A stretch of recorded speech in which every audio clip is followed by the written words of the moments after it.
सर्वसत्तावाद के खिलाफ खड़ी होती है प्रजा, यह भी कामायनी ही बताती है। दरवाजा तोड़कर सारे अहंकार को ध्वस्त करती हुई आती है जनता, और सारा तुम्हारा शिराजा तुम्हारे अहम का, तुम्हारे व्यभिचार का, तुम्हारी ये जो दमन है तुम्हारा, जिसमें तुम मनुष्य को मनुष्य नहीं समझते, उसको खत्म कर दिया। और फिर हिटलर जैसे मरा था,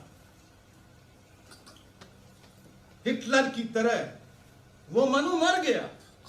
बाद में कामायनी की कथा में वो मनु जाता है, हिमालय चला जाता है। अच्छा होता कि हिटलर भी जीता रहता और वो भी हिमालय में कहीं आता और हम उसको देख सकते, लेकिन उसने वो दिन हमें नहीं दिया। ये जो सर्वसत्तावाद है 1936 में लिख रहे हैं, और अभी हिटलर को मरना बाकी है कई साल बाद, लेकिन उसकी आहट, ये जो कवि के बारे में कहते हैं कि वो ब्रह्मा होता है, परम प्रजापति होता है, ऐसे ही तो होता है। वो अपनी बंद आंख से देख लेता है भविष्य।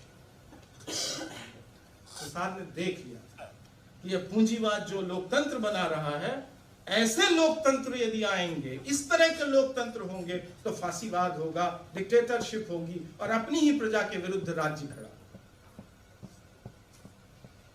इसीलिए बहुत ध्यान देने की जरूरत है कि जयशंकर प्रसाद जिस मुल्क में हुए, जिस जनता के बीच हुए, उस जनता ने जब अपना शासन बनाया, लोकतंत्र बनाया, तो वैसा नहीं बनाया जैसा हिटलर जिससे आया था।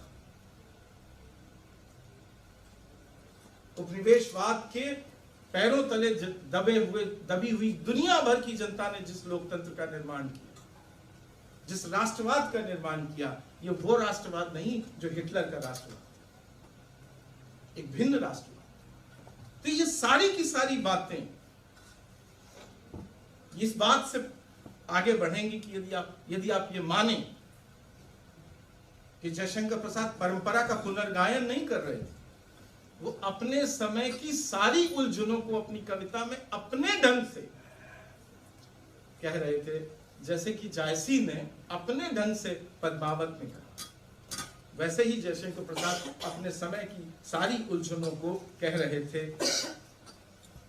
कामायनी के भीतर। तो युवा दोस्तों, मैंने एक बात कही थी और उस बात को कहकर मैं खत्म कर देता हूं। लज्जा सर्ग बहुत सुंदर सर्ग है, क्योंकि वो सुंदर कविता का उदाहरण है। आप में से जिन लोगों ने पढ़ा है उन्हें याद होगा, और नहीं पढ़ा है तो जाकर पढ़िए।